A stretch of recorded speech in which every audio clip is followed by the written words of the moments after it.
Oops. Okay, is that working for everyone? Looks like it's working for me. I hope it's working for everyone. Yep, we can see it. Thank you.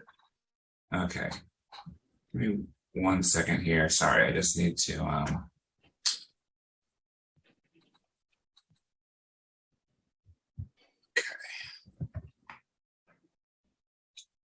There we go. Okay. So this presentation is basically about what our Workplace Justice Project does. That's one of our different projects that we have here at the PJC. I just put my email address on the first slide. Anyone is welcome to contact me if you have any questions. Might take me a day or two to get back to you. It's a busy period here, but you know, happy to chat with anyone. So I think, you know, everyone on the Zoom today knows, you know, some basics about the PJC, but just to review, we've been around since '85. We use legal tools to challenge poverty and racial inequity in mostly Maryland, sometimes a little bit beyond, and are really focused on systemic change to try to change the systems that keep people down.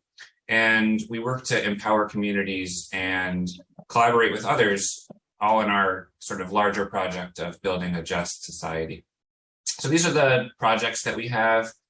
I guess there's 7 now. So there's the Human Right to Housing Project, Health and Benefits Equity Project, Education Stability, Prisoners' Rights, the Appellate Project, the National Coalition for a Civil Right to Counsel, and us, the Workplace Justice Project. And I'm sure many of you have joined previous justices for breakfast from members of these other projects. So some sort of just background on the reality of where we are in Maryland right now. So, you know, one stat that we often hear is that Maryland is the country's wealthiest state, and that's true. It's got a median household income of over $86,000, which comparatively, in comparison to other states around the country, is the highest. But for hundreds of thousands of Marylanders, it's just a very different reality than that. People receive wages too low to support themselves, cover their expenses, and provide for their families. Many workers experience independent contractor misclassification. In other words, their employers wrongly call them independent contractors rather than employees, and that strips them out from the protection of all the basic sort of social safety net protections that you think of when you think of the social safety net. Workers' compensation when you're injured, unemployment insurance when you lose your job, Maryland's Healthy Working Families Act, which provides sick and safe leave if you get sick and need to take a day off. All those things and many others apply only if a worker is an employee. So this misclassification thing is really pernicious. In that it takes people outside of all of these different protections. Wage theft, employers not paying workers all they're owed for their labor is another issue that Kathleen, I see there's a request for live transcription. I'm just going to click enable. And all of these things go along with occupational segregation. So certain jobs feature more women and people of color doing them. And these issues, low wages, independent contractor misclassification, and wage theft, are all most likely to happen in jobs where disproportionately women and people of color do them. So this is sort of the background that we're facing in Maryland right now. So how about our Workplace Justice Project? What are we doing? What are we doing to try to fix some of these problems? Well, big picture, our main top line goal is we fight for work with dignity for all Marylanders and advance justice, equity, and worker power in the workplace. So that's our sort of, you know, top line keep the big picture, keep aiming towards that goal. So what does that look like? Well, we work closely with unions, grassroots membership organizations, and other community groups. And we follow the lead of people most impacted by the problems. So we try not to just determine for ourselves what the priorities are and what the problems are.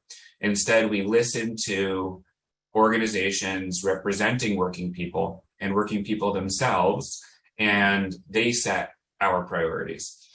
We focus on industries where wage theft is most common and where people of color comprise a disproportionate part of the workforce. So historically, that's meant a lot of our work has focused on restaurant workers, construction workers, landscape workers, paratransit. So paratransit refers to everyone on this call has no doubt seen, the MTA vans, buses that pick people up. They drive around the state and pick people up. That's for people who need public transit, but who have a disability that prevents them from using a public bus. Home care workers, residential and commercial cleaners, and others. So these are the workforces that we have over the last, at least since I've been here over the last 7 years, focused on. So how do we operationalize these general principles? There's 4 basic strategies that we use. The first is know your rights education to workers and community groups. So, well, you know what, I'll go through these and then I'll talk more about each of them. So the second is wage theft lawsuits on behalf of low-wage workers. The third is worker-focused policy advocacy, mostly in the Maryland General Assembly, so at the state level, but also increasingly in Baltimore City's City Council and the county councils around the state as well. There's been some opportunities there to make some positive change outside of the state legislative context. And we also do, it's sort of a lower degree of impact to a degree, but we submit written comments when the federal government and federal government agencies issue new regulations and allow for what's called a notice and comment process that can influence the content of those regulations. And it's really important for local groups on the ground to weigh in there to give friendly and sometimes not friendly federal agencies the information they need to make good policy. And then fourth, just as critically, we make space to take on additional work as needed as things change. In other words, the strategies shouldn't drive the reality should drive the strategies. So we want to make sure that the work we're doing is appropriate at the particular time that we're doing it. Things change. The pandemic was something that no one was expecting, and it created, for example, different issues, not just health and safety issues, but also issues with Maryland's unemployment insurance system, which I'll talk about more later. But the basic idea there is just we really try to focus on making sure that we're serving the needs of people at any particular moment as things change. So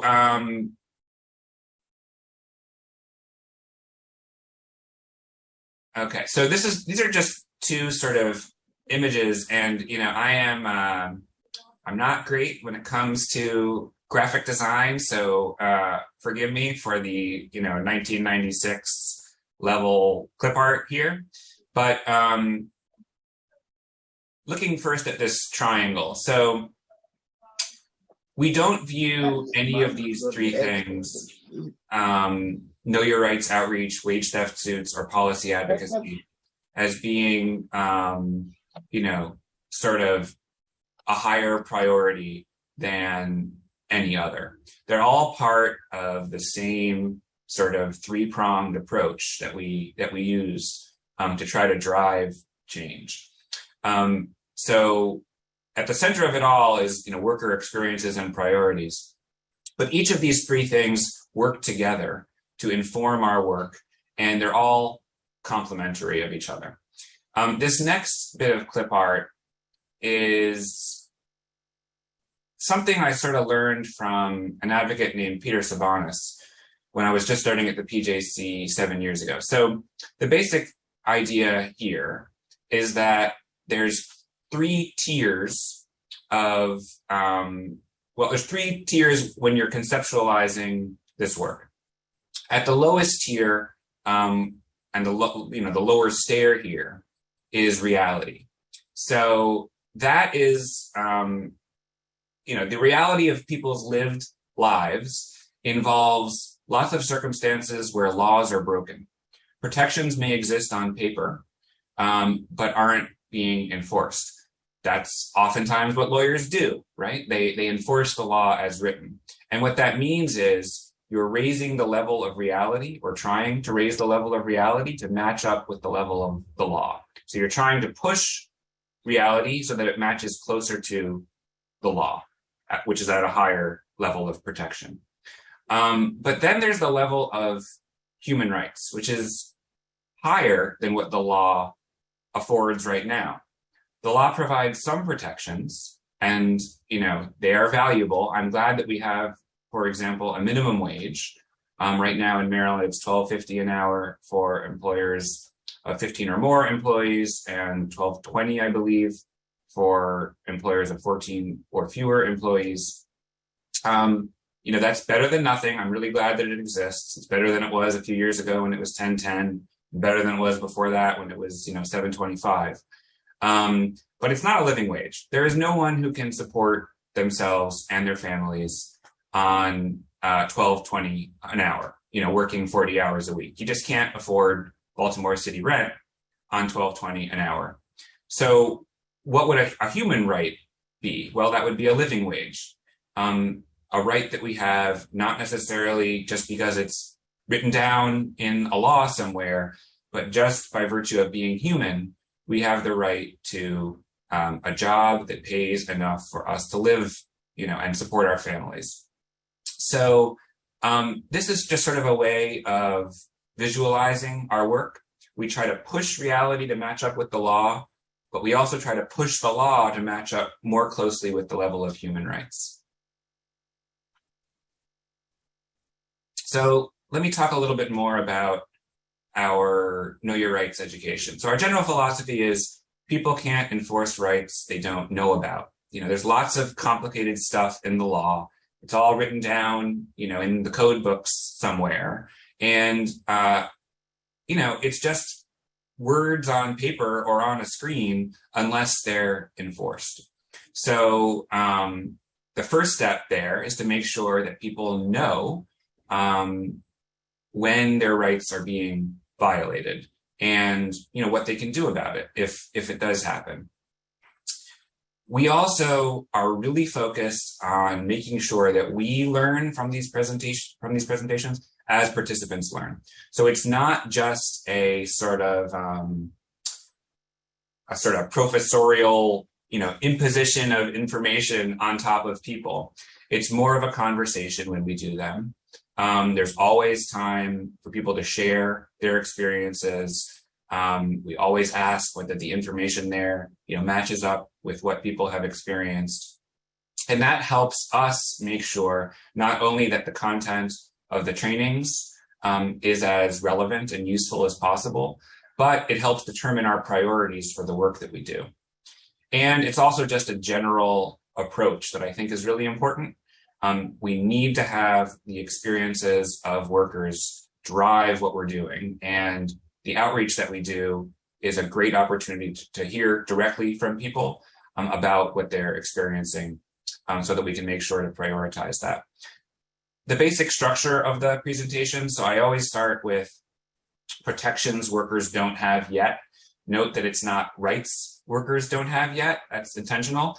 My own, sort of personal view, and I think the view of the PJC generally is that you might have a right as a human right, and just because it's not protected in law doesn't mean you don't have that human right. So that's why I describe it as protections that don't exist in the law yet. then we move to protections. And I start with that because, something might happen at work to someone and it might feel wrong to them. And from the perspective of an average person, they're not thinking about, what exists in law, what exists under this statute or that statute. They're thinking, this happened to me, this experience happened to me, and it didn't feel right. So, what we always say is something might feel wrong and might be wrong. And it might have a legal remedy and it might not. And,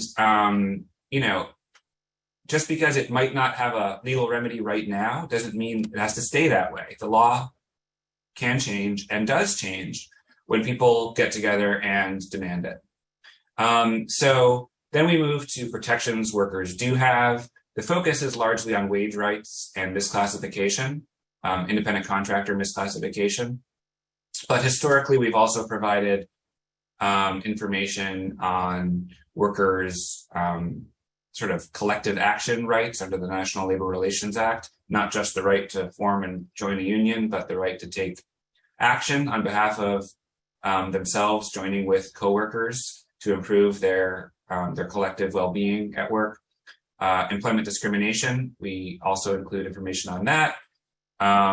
Workers' compensation, health and safety generally.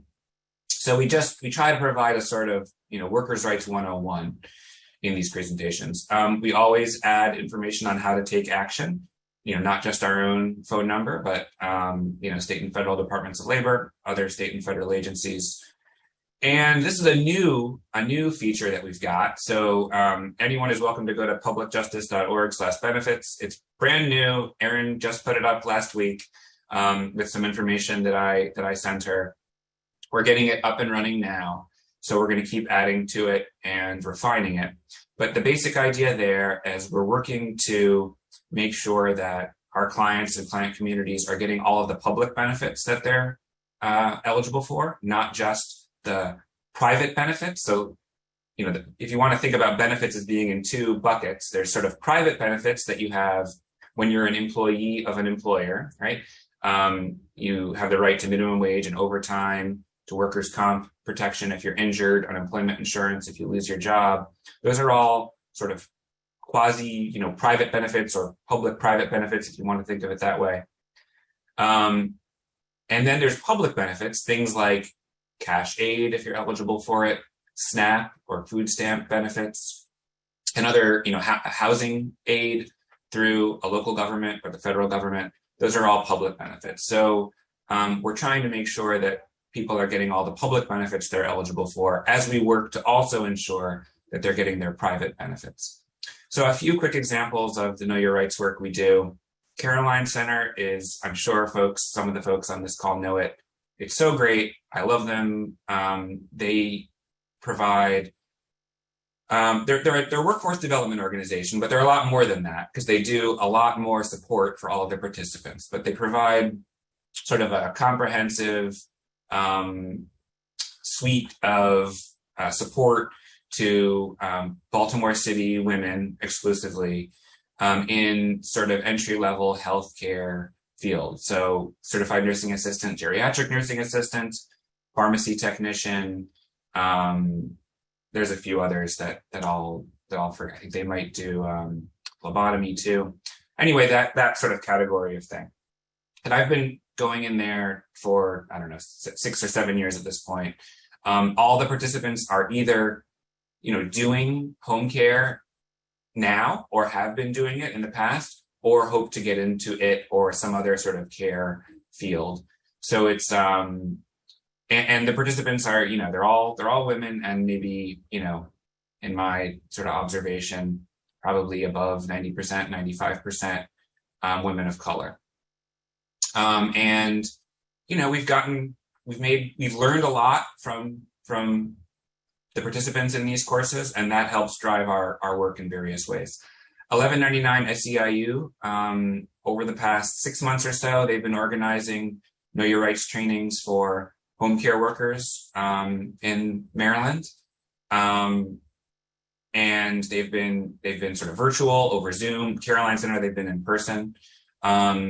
it's harder doing a training over Zoom. It's harder doing this right now than it would be if we were all in a room together at Brown Goldstein Levy or somewhere else. But, it allows people, not everyone can, take time out of their evening and drive or get to another location by bus or whatever. So I totally get it, and it works out. But anyway, what's great about these is that everyone is currently now doing home care, and they're all experiencing all of these various issues. And I can really try to, we can bring out people's experiences, and I can also make sure that all the information that we're talking about is as relevant as possible, because they're sharing with the group what all they are experiencing. A third example is America Works. America Works is it's a for-profit corporation. They contract with Baltimore City, Howard County, and I think some others around Maryland to provide welfare to work programming. So, if you are receiving cash aid, you are required to do these sort of welfare to work programs, and they provide it. And they invite me to come in and do a presentation on workers' rights, which is so great because these are all, these are low wage workers who are exactly, we're doing the jobs that we're focused on. And, it ends up being, I think, roughly 90% women, the participants, maybe a little more, vast majority women of color. And, again, gives us an opportunity to learn and also provide information to people in our sort of target communities.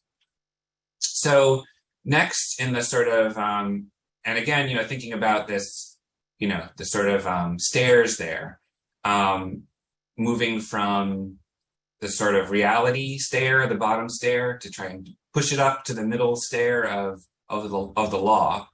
So that's where the wage theft suits come in. Rights, as I mentioned before, they're just not really worth much when they're just on paper and they're not enforced. They're not meaningful to people's lives unless someone enforces them.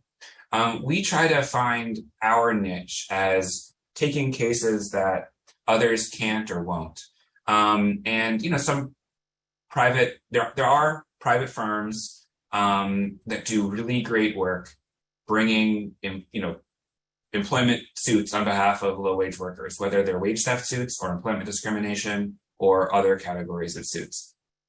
But, they need to fund their work through attorney's fees and settlements. We certainly rely on attorney's fees and settlements too, but we have a greater freedom because of our grant funding to take cases that the private bar just isn't able to. Ones where attorney's fees are just either totally inaccessible, impossible to get, or unlikely.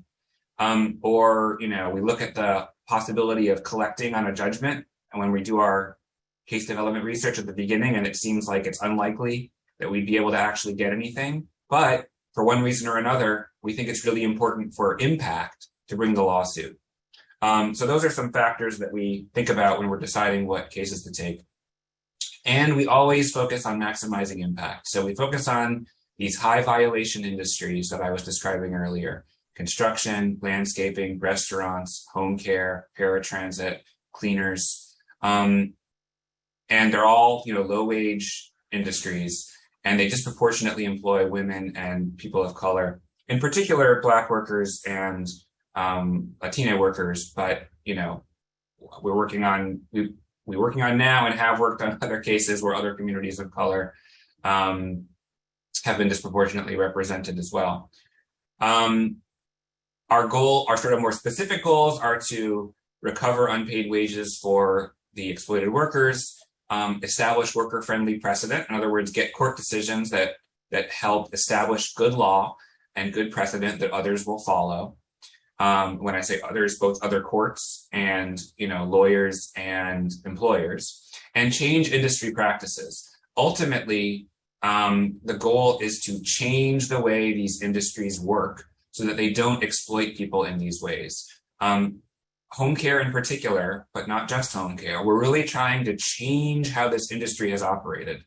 For many, many years, they've misclassified these workers as independent contractors, totally stripped them out of the social safety net, really confined them to poverty.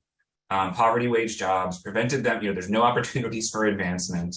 And that, given the numbers of people employed in these jobs, especially in Black and brown communities, it can have a dramatic effect on entire communities, families and communities. So changing industry practices can have huge, huge ripple effects, not just for the individuals, but for their families and communities. Some quick examples of some of our lawsuits. Salinas v. Commercial Interiors. This was a lawsuit brought on behalf of construction workers jointly employed, I'll explain that in a minute, jointly employed by a subcontractor and a larger general construction contractor to do work.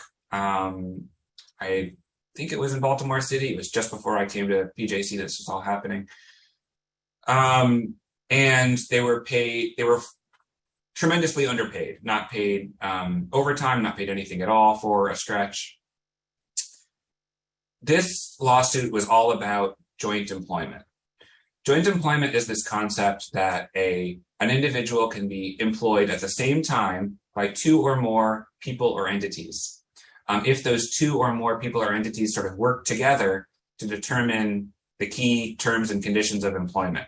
So say you have a construction subcontractor and a general contractor, right? And the general contractor is telling the subcontractor, you got to make sure all your workers arrive at 6 a.m.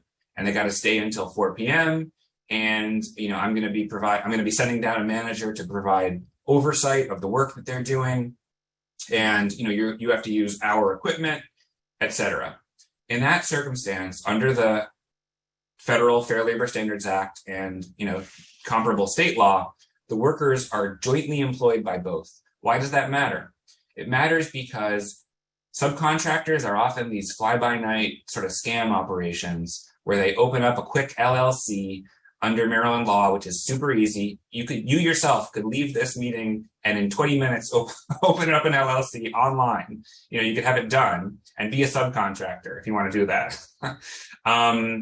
And they often aren't, they're the technical term is they're thinly capitalized. They don't have a lot of money. They don't have a lot of assets. Oftentimes they hide their money in assets. They put their cars in the names of their spouses. They put their houses in the names of their cousins. They don't have assets that are collectible if you have a judgment against them.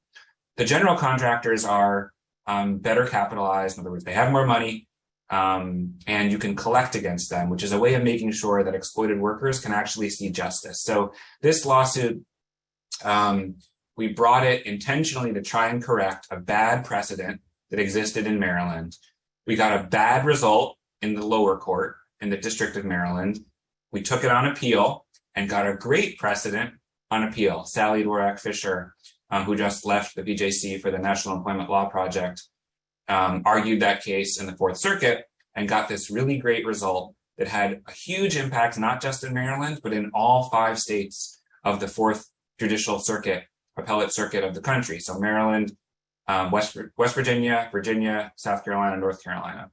And, it has a huge impact, just a really big impact. When we say in Maryland and beyond, there's the beyond.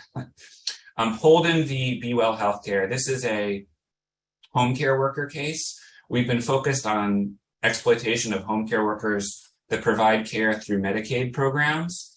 Oftentimes, these home care agencies say, oh, we're totally bound by the rules of the State Department of Health. And we don't employ these workers. They're independent contractors. To the extent we impose any rules, it's just to enforce state rules, state law, state regulation. That's not what the law is, but that's what they say. So this was one of those cases. These workers were, doing home care they were getting paid, they were misclassified as independent contractors, told to sign an independent contractor agreement, a 1-page document that says, I agree, I'm an independent contractor. Working, 50, 60, 70 hours a week, and, forced to lead these lives of total poverty and massive amounts of work, all funded by state money. Think about that. Government-funded jobs, keeping people in poverty. So we brought this case. After we brought it, the employer fired our plaintiff and fired the sister of the plaintiff, who had no connection to the lawsuit other than being the sister of our lead plaintiff. Immediately went to court, got a temporary restraining order requiring them to be rehired because that's illegal retaliation. That temporary restraining order was converted to a preliminary injunction, which means basically the employer was forced to rehire them for the length of the lawsuit, couldn't take any further retaliatory action. Then we got a good decision holding that, yes, this home care agency did employ these workers. These workers were not independent contractors. They were employees, regardless of Medicaid rules. Then we used that decision as part of our policy advocacy, which I'll explain in a moment, to get a guidance document that has to go out to all home care agencies that receive Medicaid funds, explaining when they are employers of the workers, and they can't just call these workers independent contractors. And then that case just settled a couple months ago. So the workers themselves have been receiving compensation as well. And third, and finally, McCoy v. Transdev Services, Inc. I think I saw Hannah Cole Chu join this Zoom. Hannah's on our board and is also our co-counsel in this case, which just settled very recently. And the court just approved the settlement like 3 weeks ago. So this was a lawsuit. I mentioned paratransit workers at the beginning of the presentation, workers who transport people with disabilities, around either Baltimore or around the city. In this case, again, there was an issue of joint employment. So these workers were working sort of under a subcontractor, but that subcontractor, all of the terms of its work were set by the general contractor, Transdev Services, Inc. All or almost all, I should say. The vast majority of them. The routes that the workers needed to drive every day, which determined how long they worked, right? Because the routes say you need to arrive at this person's house at 9:30 a.m., leave by 9:37, get to the next location at 10:01, so that determines your entire day. Some of these workers were getting paid wages equivalent to, $2 to $5 an hour because their subcontractor was paying them by the pickup and telling them, well, we'll pay you $4 if the person is in a wheelchair, $3 if they can walk, and $1 if it's a no-show, if they don't show up and you can't actually pick them up. You can't use schemes like that, though many try, to get out of paying minimum wage and overtime.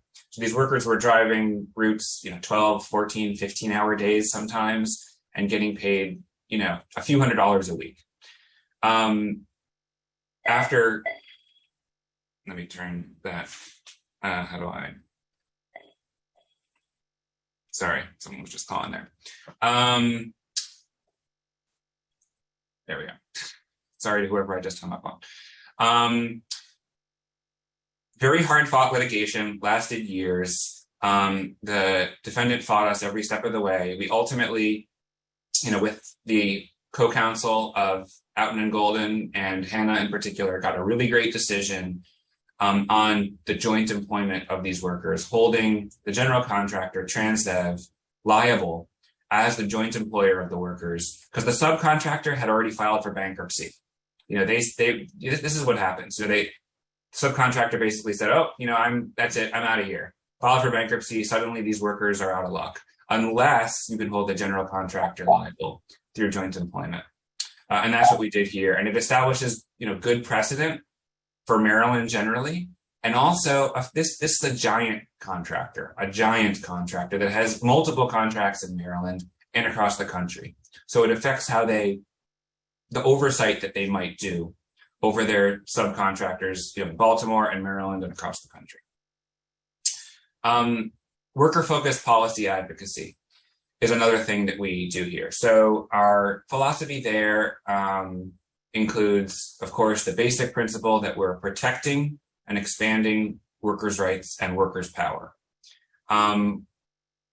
We always talk with unions and other worker groups before Maryland's legislative session to make sure that our priorities are informed by their priorities. We might be able to, where's our expertise? Drafting legislation, advocating for bills, doing the testimony and the behind the scenes work that helps helps that get done, but really workers themselves and their representatives should drive what the priorities are.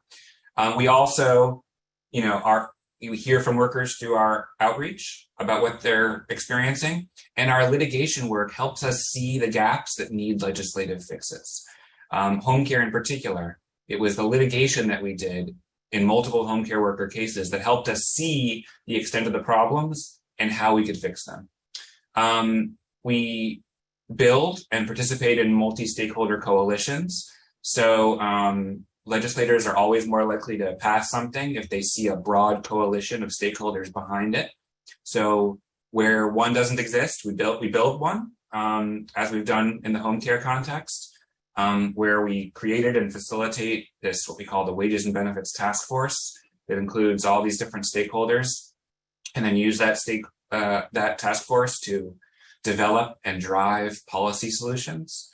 And we also participate in all sorts of existing, coalitions where we think we can, to the next bullet, find the value add, find what we add to the situation. We try not to just be one more voice where there's lots of other voices already. We try and do something not already being done. And just an example of something we didn't play a large role in. We did not play a large role in paid family leave, which passed last year. Why? We obviously think paid family leave is super important. We're totally on board with it. All of the boxes of needs were checked already in that advocacy campaign. We submitted written testimony, which is easy enough, but it wasn't the same as some of the other campaigns we've done where we were really needed, where our specific skills and experiences and value addeds could add something really tangible to the campaign. So some examples of what we've done. A big thing is like the Healthy Working Families Act, Maryland's sick and safe leave law, our earned sick leave law, where you accumulate leave as you work. Sally Dworak Fisher, again, who I mentioned earlier, was sort of the lawyer expert on that. So drafted the bill, worked on it year after year after year, over 6 years, and just tenaciously stuck with it, because that's the kind of advocacy that's necessary for these big items when you're up against very powerful industry lobbyists that are powerful, across party lines. You need multiple years and you need a great deal of tenacity. So that was one that, we're so happy that we got done, and it made such a big difference to so many, hundreds and hundreds of thousands of Marylanders. A sort of medium-sized thing is the home care misclassification guidance and reporting bill that we got passed. So that came up as part of the Wages and Benefits Task Force that we convened and facilitated. Whoops, let me go back.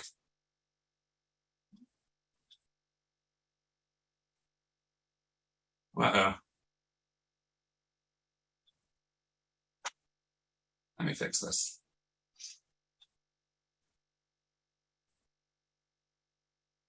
All right, there we are.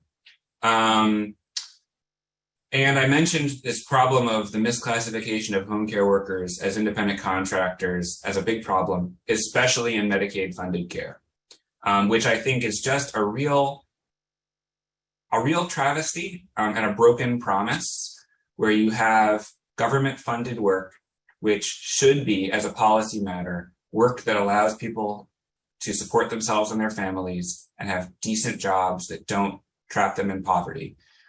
This awful, broken promise, like I said, of tens of thousands of Maryland workers, about 32 something thousand of them, 70% Black women in Maryland, 90% women, who do these jobs, and roughly half of them, there isn't great data on it, roughly half of them misclassified as independent contractors, totally stripped out of the social safety net as a result. So the guidance document is a bill that or I guess now a law, that requires the Office of the Attorney General to work with the state departments of labor and health to draft this guidance document that goes to every home care agency in the state, explaining what an employee is and what an independent contractor is and when a worker is an employee. And then they have to sign it and say, I agree, this is what we're doing. We will follow this. In the first year we introduced the bill, nothing passed. It was 2020. It was the year of the pandemic. It didn't pass. In the second year, we got the guidance document, but we didn't get the reporting. The reporting of, in other words, home care agencies reporting back to the state how they're classifying workers as employees or independent contractors. In the third year, we got the reporting. So we got, the current law says that all home care agencies that receive Medicaid funds need to report to the state the number of workers they've classified as employees and the number they've classified as independent contractors. So we're trying to shine some sunlight on the problem. And, we're focused on where these things are worst, and we're trying to shine some light on it to change it. So, it took 3 years, but we got it. It's not where it needs to be. We need guidance, reporting, and enforcement.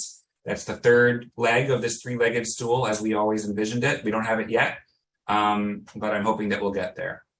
A smaller example of a bill that we work on is there's the Equal Pay for Equal Work Act in Maryland, which is designed to ensure that everyone, regardless of gender, is paid equally for equal work. It protects people who ask what others are being paid, or make talk to their employer about what others are being paid. The technical fix was it did not protect workers who asked about their own pay. So you might envision, for example, a worker who wants to know, it's sometimes unclear whether they're receiving overtime or whether they're receiving a certain benefit.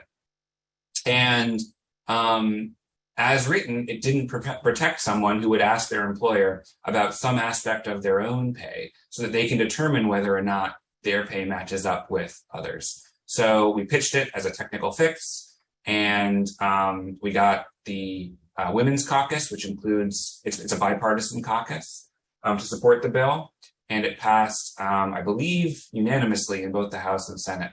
So,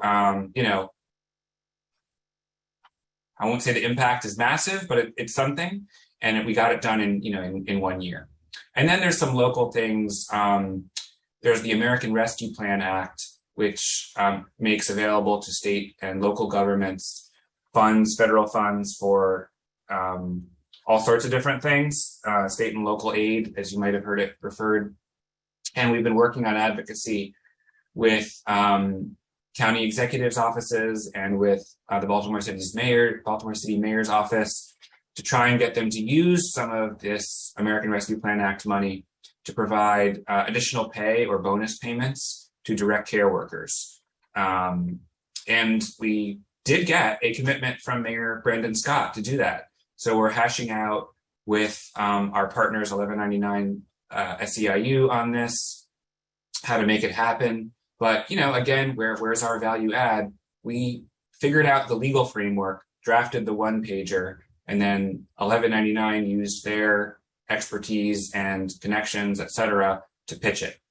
And that's, another example of how we figure out where we can fit, partner with workers, and try and get it done. And then we also respond to emerging issues. So again, our philosophy is just workers' experiences at any particular moment have to drive our priorities. And so that means we have to take on new work as new needs arise. And we build that commitment into the team's work plan. So it's a really intentional thing that we focus on. Some examples there include DA v. Hogan. So this was a lawsuit you may remember about 1.5 years ago when the pandemic, we were still in, as a legal matter, the public health crisis.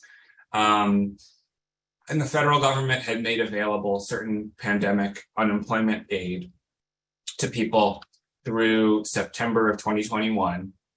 And some governors, exclusively Republican governors, I think, were canceling that and saying, we're not going to accept any more federal pandemic unemployment aid. And there were many, many workers, hundreds of thousands of Maryland workers who were relying on it and, needed it. Maybe they'd enrolled in courses that, like workforce development courses or classes at community colleges to try and build up their skills so that by September they could access a new job, as was the case in this lawsuit with some of our clients. And they were suddenly hung out to dry when the governor unilaterally said, we're not going to accept that federal aid anymore. So we took them to court and got an injunction in Baltimore City Circuit Court requiring the governor and the state to accept all available federal pandemic aid through the end of its availability. First precedent of this kind in Maryland, and I think nationwide, holding that the state is required to accept any available federal pandemic aid, and that requirement derives from Maryland's unemployment statute, which is designed to make sure that unemployed Marylanders get all the help that they can during their period of unemployment. Massive impact, the fiscal impact. I mean, I mentioned hundreds of thousands of people. I think it was 200,000. I can't remember exactly. Fiscal impact, something like $1.5 billion to, some of the Marylanders who need it the most. Another example in another unemployment area is this second lawsuit, Gorez v. Robinson. This is a lawsuit that's in the process of settling, which we filed almost exactly a year ago, about 11 months ago, just before Thanksgiving. This lawsuit challenge, everyone has heard about problems with Maryland's unemployment system, people waiting on hold on the phone for hours and days on end, having all sorts of issues with overpayments, having their benefits cut without explanation, all sorts of issues. This lawsuit was designed to get at those problems. So we simultaneously filed for the lawyers in the room, a complaint, a motion for preliminary injunction, and a motion for class certification all at the same time on the same day. It's a massive amount of work. We worked together with our fantastic co-counsel, Gallagher, Avelius, and Jones. And after we filed that, I think I would say because the filings were so persuasive and impactful, and I'm not trying to toot our own horn here, though I am a little bit, but I really think they were. I think that, it's rare to have a simultaneous filing of a complaint, a motion for class certification, and a motion for preliminary injunction, as supported by the declarations and evidence that we supported them by, with the detailed allegations and really well thought out legal theories that we had there. A lot of work went into it. That led to 10 months of mediation and settlement discussions. We've got a fully executed settlement agreement that now is going to go before the Board of Public Works for final approval. And hopefully it will lead to some really significant changes that will improve things moving forward for Marylanders who really rely on the unemployment insurance program in their time of crisis.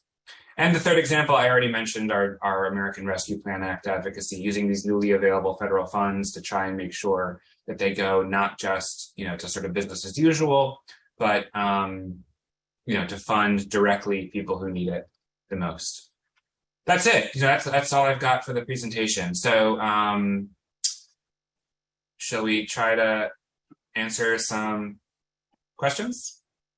Yes. Dave, there's a question in the chat from Craig Hicks.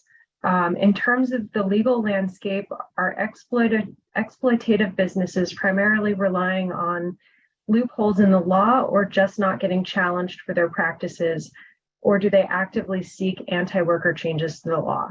All three. Yeah. It's all of the ways that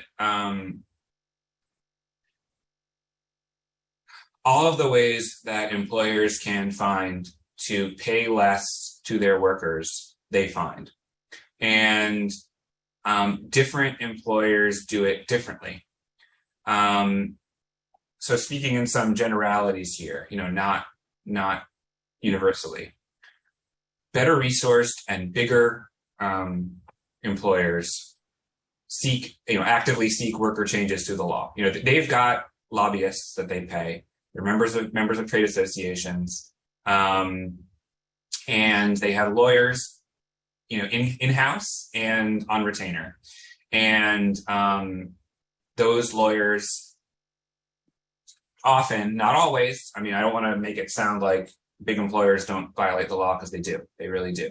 But they're sometimes less obvious, or a little bit, maybe sneakier in where they break the law. And something that's more common is using their capital to influence what the law is. Also relying on, loopholes in the law. That's totally something that happens, or perceived loopholes. They might think, sometimes it's a, too clever by half situation. And they're like, oh, we found this little loophole, so we're gonna, classify you as an independent contractor, or not pay you overtime through some other, exception that we say applies. And, sometimes some of that depends on what sort of lawyer is working for the corporation. Are they the kind of lawyer who's interested in really good front-end compliance? Or are they the kind of lawyer who's thinking that they, found a get-out-of-jail-free card that they can use to try and increase profits by X%? I would say that the smaller and medium-sized employers, the subcontractors, for example, are most likely to just brazenly, what we, give workers documents to sign that say, I give up my right to overtime. We see that. Walmart's not doing that. And, it's a failure, not just of those small and medium-sized employers. They are legally culpable, absolutely. And everyone has an obligation to learn their requirements under the law. It's also a failure of the state, because it's very easy to create a corporation and limit the whole point of a corporation is to limit personal liability. It's so easy to create a corporation and to employ people through that corporation. And yet, when you, like I said, you could in 20 minutes create one, you don't need to have shown that you've read a single thing about what your obligations are as an employer. You don't need to take a 5-minute test about what overtime means. You don't need to do any of this. And, in 2020, we introduced a bill actually that would have required everyone creating a corporate entity to read a similar guidance document to the one that exists in the home care context about misclassification, because it's such a big problem. And that was sort of, designed to sort of get at that problem. But, it's very easy to create a corporation and insulate yourself from liability. And the state, I don't think, takes its role seriously enough in ensuring that all employers, know the law, follow the law. Front enforcement is great. Front end compliance is better, because it's better to have the law not broken in the first place. And I think, a lot of lawyers, and certainly all the lawyers who don't do policy advocacy, are focused just on enforcing the law, pretty much. And I think one of our areas is, yes, and let's enforce the law, let's also prevent it from being broken in the first place. But I guess in answer to your specific question, it's really all of the things, depending on the kind of employer. The next question is from Kate Jakuda, who has a client who's experiencing wage theft. Kate wants to know whether PJC takes individual cases or whether we focus on cases with multiple employees or plaintiffs. Yeah, that's a great point. And I'm remembering now that when I was drafting this presentation, I meant to include this as a bullet and then didn't. Almost all our cases are multi-employee cases. There's a few times when they're not, if we can accomplish some systemic impact with a single employee case, but we're resource limited. Right now we have 1.5 attorneys. It's myself and Monisha Chirayal, who's half-time on the project. We're hiring another attorney who's starting in 2 weeks, and we've got another position opening up. So we'll be back up to 3.5 attorneys, hopefully relatively soon. But we don't have a tremendous amount of resources. So what we do is we try to maximize our impact. And one of those ways is through multi employee multi-plaintiff cases. So almost never, just to be honest, would we take a single employee case. Sometimes we talk with a worker and it turns out multiple workers were affected. And so we can sort of build out a multi-employee case there. That happens all the time. A worker comes to us and then, we ask, well, what about others? And then, we learn more about what's happening. And maybe we do take the case in that circumstance. But because we're driven towards impact and because we're resource limited, almost all of our lawsuits are multi-employee cases. The next question is from Hannah Cole Chu, who says, who thanks you, Dave, for the presentation and asks about if there's any work happening on Fair Work Week in Maryland, and if so, is the PJC plugged into that? She's been hearing about some movement on the issue, and the Department of Labor has turned attention to it. Yeah. Movement, work happening. There are bills that are introduced. And hi, Hannah. There's fair scheduling law, and I'm not sure if this is what you're referring to, but there's fair scheduling bills that have been introduced across the country that basically require workers to get a few weeks notice of what their schedule is going to be, which is really important, both because workers need to know when they're working, if they've got childcare or other responsibilities, and they need to know how much they're working because they've got bills, and they need to know how many hours they're going to get paid for.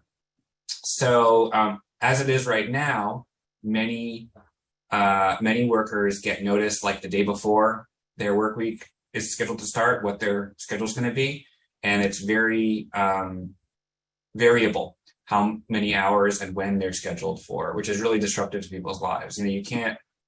What about daycare? What about if you're trying to go to take some community college course to improve your skills and get a different job or whatever? So there was a bill introduced last year, and I think previous years. There is not the momentum in Maryland for it right now. And, we don't have the capacity to lead it right now. It's on our radar and we care a lot about it. But there isn't the sort of coalition advocating for it right now that would be necessary to get something like this done. It would be over the objection of every trade association and a corporate interest group in the state. Things like that can happen, but they require a massive advocacy push, because legislators from both parties are responsive very often to the stated concerns of corporate interests, and to overcome that, you really need something really, really big to make it happen. And this I think would require something very big. So, I wish there were more happening at the federal level in this regard and others. There's lots of other holes in federal employee protection law and wage law. And, it's a real shame that it's so tremendously difficult to pass anything through Congress. But anyway, sort of a long-winded answer, but stuff's happening, but I don't see it happening soon unless a broader coalition sort of forms around it, which we would obviously love to participate in. Those are all the questions in the chat. Does anyone else have questions or comments for Dave and the Workplace Justice team?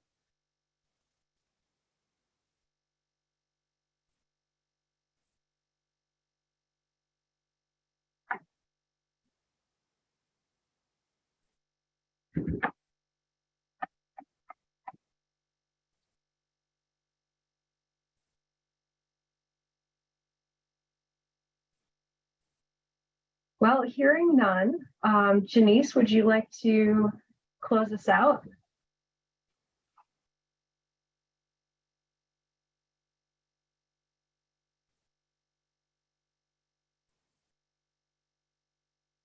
Oh, that's weird. Janice isn't muted, but I can't hear her. I know. Janice, can you hear us? Janice probably doesn't have her audio on. for Zoom. It might be in her background of the video. Click merge with audio. I'm going to. No, it's not working. I started typing something in the chat, but I was too slow. If I may, I'd just like to say something briefly, and that is that today's session is my first kind of person-to-person exposure to your work. I've read about you a lot, but was able through my employer to start supporting your work recently, and hearing what you're doing and hearing more about your approach is just really exciting to me, and I'm super glad that I got connected with you. So thank you very much for today's session, and thank you for the work you've been doing and are going to continue to do for people in Maryland and beyond. I really appreciate you saying that, and really appreciate you joining. And we have these justices for breakfast every now and again. So hope to see you again. And I also appreciate that you patiently answered my question, because I feel like I'm one of the few people who's not a lawyer in the room. But it was a good question. No, it was a great question. Right. Yeah. Thank you. Thanks, Dave. Craig, there are many non-lawyers on the call. Okay, good to know. We welcome people who are not part of the legal field at our events and as part of the PJC family. I love the model too of that kind of talks about reality, the law, and human rights, and how the framework, how justice fits into that framework, because I don't think that's something that's really intuitive to most people. So thank you for that too. Thanks. Let's see, can we hear Janice now? Oh, Becky's on it. Somebody else jump in with a comment while we're working on technology. Janice, you're also welcome to come to my office if you like. You can hear me.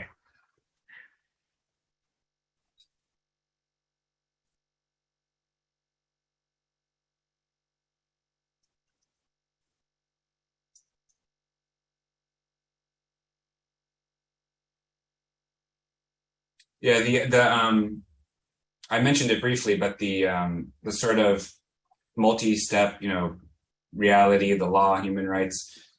So I've always been really focused on a human rights approach to this work. It's what sent me to law school. And people in this country typically don't view economic rights as human rights. It's a result of sort of the Cold War framing, where economic rights were viewed as socialist or communist. And so our country we never signed the International Covenant on Economic, Social, and Cultural Rights, unlike, almost every other country in the world. And as a result, I think we've often, when we think of human rights, we think of like torture, right? And, freedom from torture is a human right, absolutely. That's a civil and political right. But there are a whole other category of human rights, economic rights, which are no less rights. They are still human rights, but we haven't, I think, in this country anyway, viewed them as rights, and that has consequences, I think, to what people view themselves as entitled to. So partly it's about reframing it in that regard, and there's a great organization called the National Economic and Social Rights Initiative, NESRI. And at the time, Peter Savanas was working there. He helped found the Homeless Persons Representation Project, HPRP, in Maryland. And I had like coffee with him in like 2015 or something. And he used that same, and when we were having coffee, this is how I think of it. And I remember writing it down on my little notepad. And it's helpful it's one of those things that is helpful for me. I think people get it when I do the trainings. So it's something, that I also just find helpful for me to sort of remind myself of. Yeah. Let's see, Janice, are you connected now? Janice and Becky? No, still. Do you want to come to my office? Okay. You'd think we would have technology completely down after 2 years of this, but it seems every time we get past one hurdle, we discover another one. So thank you for your patience as we figure this out. Hi, everybody. Good morning. One of the things that's good about being back in the office is that we're back in the office. So when technology doesn't work, we can find another way. I just want to thank everybody this morning for joining the discussion. I'm really excited to be here at the Public Justice Center as its relatively new executive director, and certainly very excited to see all the interest in the work of this particular project and our other projects. So I want to thank Dave and everyone for joining us. Yeah, I think that's it. So I'm going to run back to my office and work on my audio, but it's good to see everyone. And if I haven't met you in person, I hope to do so soon. Thank you. Thank you all so much for joining us. We will be sending a follow-up email with the recording and a survey where you can let us know about other topics you'd like to hear about, and share the recording with anyone you know who might be interested in learning more about the PJC. Thank you all so much, and we'll see you at the next Justice for Breakfast. Have a great day.